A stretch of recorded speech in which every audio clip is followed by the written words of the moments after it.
మిమ్మల్ని బెస్ట్ స్టూడెంట్స్గా తయారు చేసే బాధ్యత ఈ ప్రభుత్వాన్ని చెప్పి కూడా నేను మీకు తెలియజేస్తున్నా.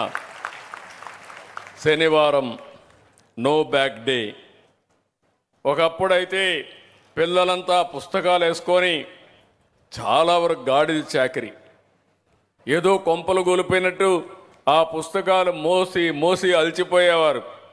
ఇప్పుడు శనివారం అయితే హ్యాపీగా స్కూల్కి వచ్చి ఆడుతూ పాడుతూ మీరు నచ్చిన పని చేసి మీరు ఆనందంగా ఉండేట్టుగా తీసుకొచ్చారు. ఇది చాలా మంచి కార్యక్రమం.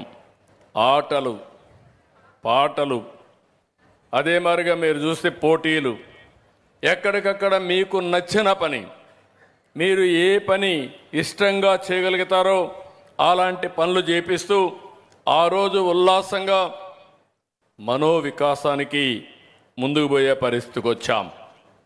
అంటే స్కూల్లో మనం గుర్తుపెట్టుకోవాలి, ఎంచోపైన చదువు చదువు చదువు అంటే ఫెటిక్ వస్తుంది. క్రియేటివ్గా ఆడుతూ పాడుతూ చదువుకోవాలి. జీవితం అనేది పిల్లలంతా కూడా ఆలోచించుకోవాల్సిన పెద్ద తల్లిదండ్రులు కూడా 24 గంటలు రుద్దితే పిల్లలకు చదువు రాదు. పిల్లలు ఇష్టపడి చదివితే తక్కువ సమయం చదివినా బ్రహ్మాండంగా రాణిస్తారని చెప్పి కూడా నేను మీకు తెలియజేస్తున్నా.